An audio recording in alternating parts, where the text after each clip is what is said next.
Hi everyone. I am sharing with you today part 3 of me doing the Vermont Super 8. And what is the Vermont Super 8? Everyone was asking. It is 640 miles of bike riding throughout the state of Vermont in a figure 8.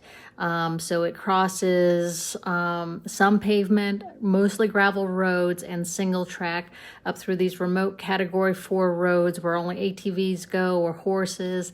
And it covers over 60,000 feet of climbing. So just to kind of put that in perspective, that's like going from Boston to Columbus, Ohio, and traveling over 60,000 feet of elevation. So it is pretty daunting, and so I want to share with you what happened on day 3. So I'm following up with part 2 on what happened to me, and I was telling everyone that my brake failure happened again. I started off with new brakes failed on that, and so I had to go to a bike shop to get it repaired. And that involved me running 10 miles with my bike. It took me about 3 hours to get to the bike shop. So on day 3, after eating, during day 2, eating a lot of crap, which you just have to continue to eat a lot of high calorie food, and a lot of times it ends up being processed foods. Day 3, the morning of day 3, I felt like crap. I'll share some pictures with you. My face was just full of inflammation. My joints hurt. My back hurt.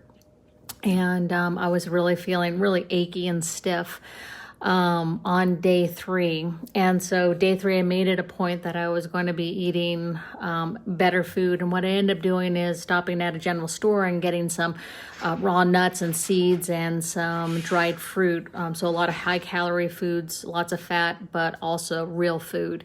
So I ate a lot of that. I got a sandwich from a general store and also bought some of their old-fashioned soda, which has sugar in it, not high fructose corn syrup. So that day was a lot better. And then what ended up happening is that my brakes failed again. So here I was. You're not riding with anybody. You're riding on your own time, following the route. And although there's other 40 riders out there with you, and you're just in different spots.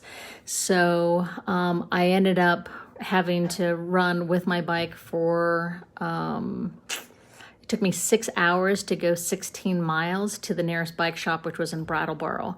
And then here I was in the woods, and then it started to rain. And so I made a deal with myself. I told myself that if it rained, I normally have this pattern that I just want to push through, that I'm wet anyway, I'm sweating, and just push on through. But I made a deal with myself not to do that, that when it started to rain, that I would stop, get my rain jacket out, get some protection on me so that I would stay a little dry and protected from that. Because, if you're cold, wet, you stop, then you risk, your body temperature just plummets really quickly when you stop moving, and then you start to just shiver, and it's really hard to recover from that at that point.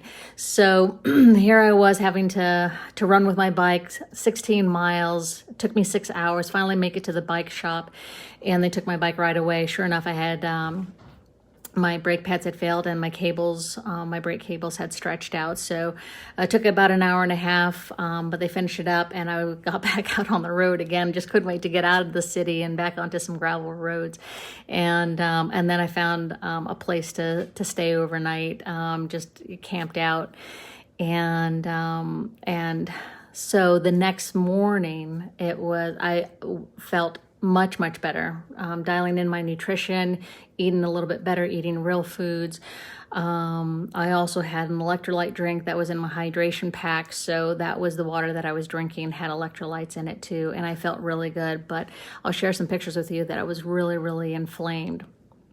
So so that was day 3. So the things that I learned about that were really taking care of yourself and planning ahead and knowing what you need, and to really prepare for it and get and have everything that you need, thinking ahead. Because you don't know where you're going to have access to water or food. And so those preparations were really key. And it was also weird. Something very strange happened, that time passed at a very weird rate. And it wasn't uncommon for me just to, get lost in thought and then think back. I'm like, oh my gosh, 3 hours have gone by. And then on course, they were filming a documentary. And so I ran into some of the film crew. And they were asking about when an event, when something happened, which I'll share with you tomorrow. And I'm like, oh, well, that happened right between 1 and 2. And I looked at my clock and I'm like, holy cow, that was 3 hours ago.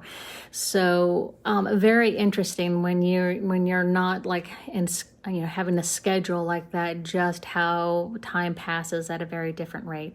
So I'm wondering if this makes you curious about what bike packing is all about, and wondering if you have any questions that you'd like me to cover. And thank you for watching and paying attention to this. It's really nice to have some people that are interested and curious about the event and what happened. So just hit like, just let me know that you're here. Ask me any questions. Feel free just to post those in the comment, and I'll answer them, and I'll share some more pictures with you later.